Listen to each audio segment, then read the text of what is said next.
Why would you want to come and study graduate studies at Cornell?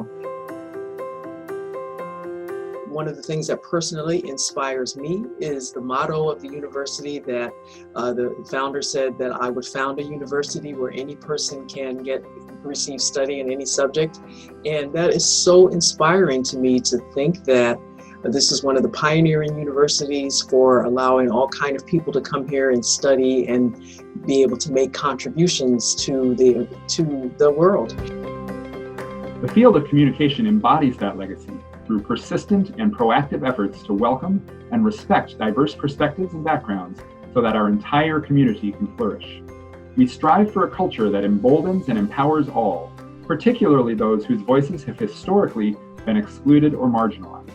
Our program is a top 5 rated PhD program in communication.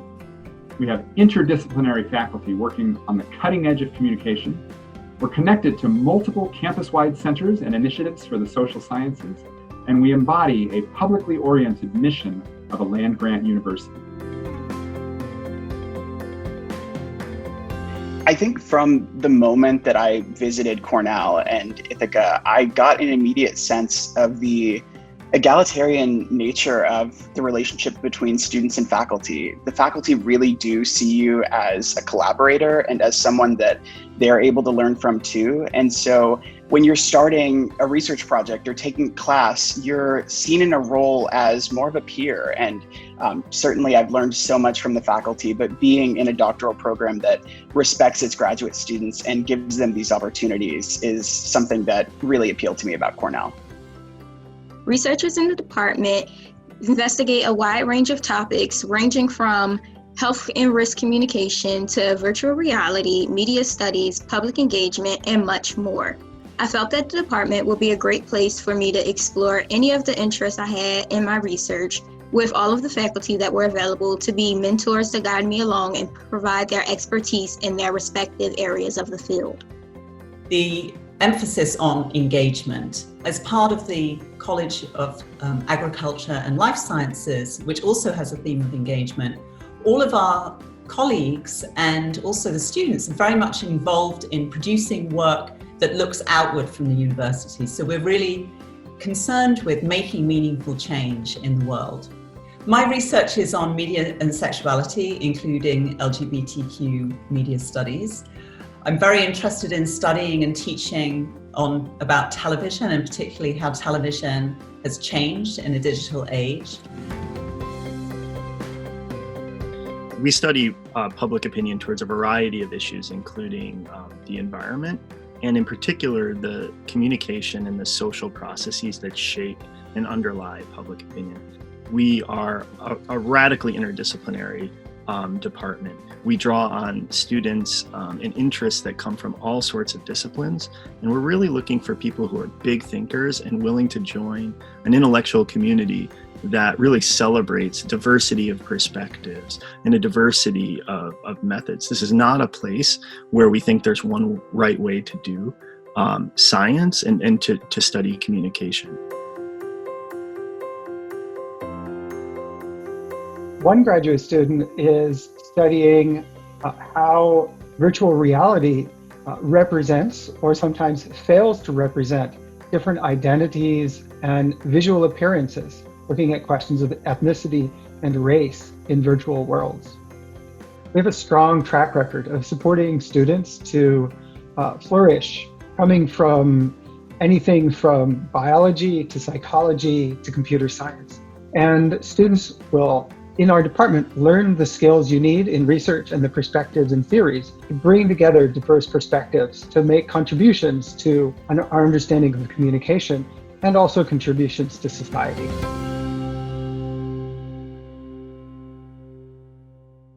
Hi there. Hi. Hi, everybody. Hello. Hello.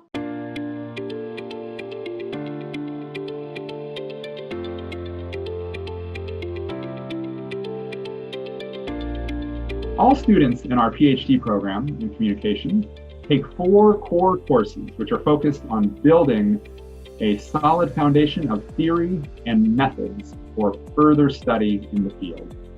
Students begin with 6800, Studies in Communication, which is an introduction to theory in the field of communication. In the spring semester, they take 6810, Advanced Communication Theory, which builds on the concepts covered in 6800. Students take a parallel sequence of methods. In the fall, students enroll in 6820, Methods of Communication Theory, which focuses on quantitative methodology. And in the spring, students take 6830, Qualitative Data Analysis, which focuses on qualitative methods of inquiry. Most of our faculty work across methodological and theoretical traditions, employing multi-methods and mixed methods approaches in their research. We think of methods as a set of tools from which students can understand communication questions that matter and address pressing issues in society. Students also take additional coursework that is in their area of research and focus. This often includes independent research with a faculty member, their advisor, or another member of the field. It involves advanced theory, stats, and methods courses in their area of interest. And it involves an outside field concentration in which students choose another field and take courses that build their interdisciplinary knowledge in that field of study.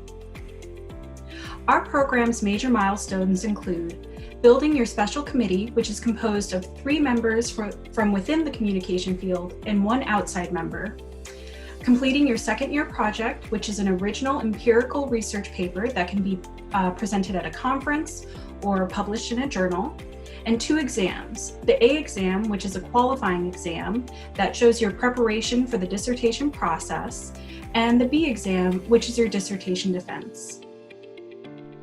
2 major parts of an application to the PhD program in communication at Cornell involve the academic statement of purpose and the personal statement. The academic statement of purpose should describe research that you'd like to do and explain how you see our program in helping you achieve your intellectual goals. An effective academic statement of purpose also identifies several members of our field who are well positioned to help you toward your scholarly goals. The personal statement should explain your reasons for seeking a PhD in communication. It can also be used to contextualize other elements of your application, like your transcript, your academic training and background, and your work experience. The personal statement is also used for graduate school diversity fellowship applications. In addition to the 2 statements described by Dr. Niederdeppy, our application also requires the following materials. 3 letters of recommendation. These should be written by people who can comment on your academic aptitude. Your letter writers have 2 weeks after the December 1st deadline to upload their letters to your application. A writing sample that is a piece of scholarly work that you are either the solo or first author of. Please limit your writing samples to no more than 30 pages. An unofficial transcript from all of your previous institutions, a resume or CV, and for international students, TOEFL or IELTS scores. The graduate school's website details the minimum scores that we can accept and also lists the parameters for language proficiency test scores exemptions. The field of communication at Cornell is not accepting GRE scores this year.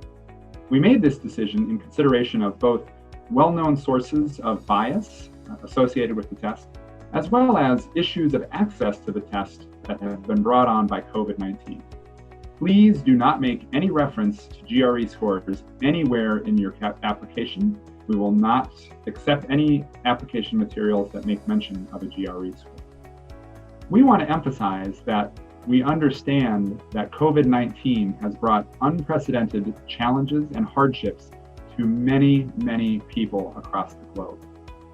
As a result, our admissions committee and process will take into account the significant disruptions and challenges associated with the COVID-19 pandemic when reviewing applicants' academic transcripts and other application materials as part of our program's ongoing practice of performing individualized, holistic reviews of each applicant.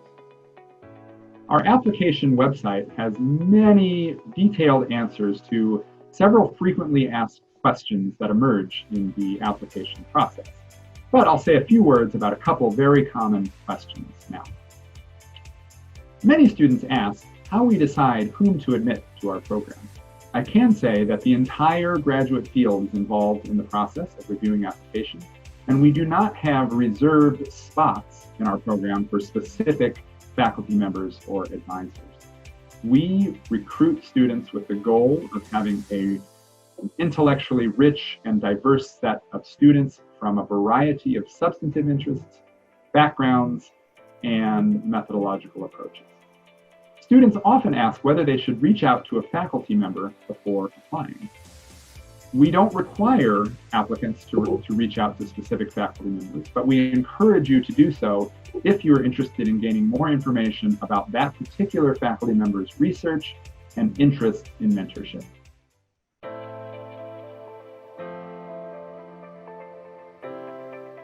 I am now an assistant professor in the Department of Media Studies at Penn State University.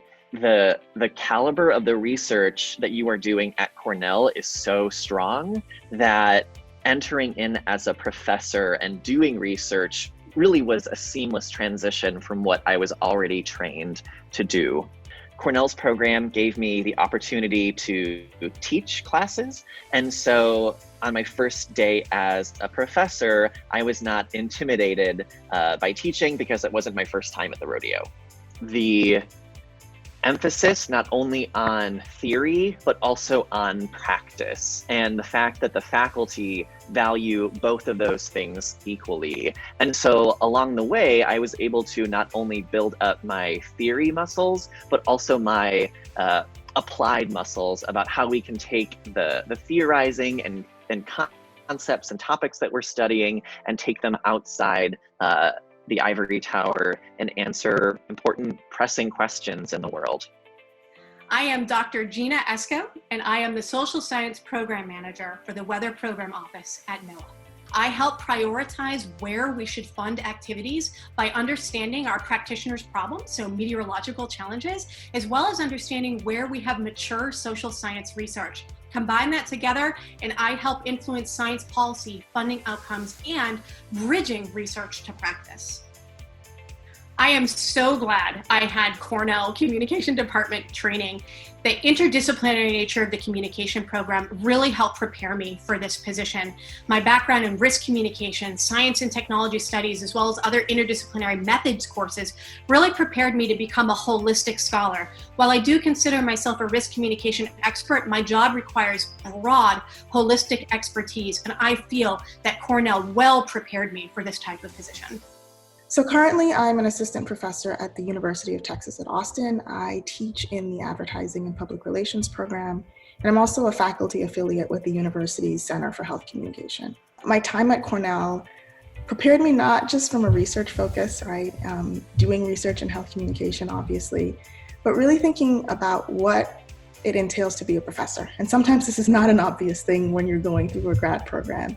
And the faculty were really intentional in being transparent about all aspects of the professorship, whether that's teaching, whether that's research expectations, service expectations, helping us as students to think ahead, right? Thinking about what comes next and what we need to do to prepare for the next step in our career. As an example, we were prepared for our job market in our second year. We started thinking about what materials we needed to put together, what the topic and focus of our job market talk would be.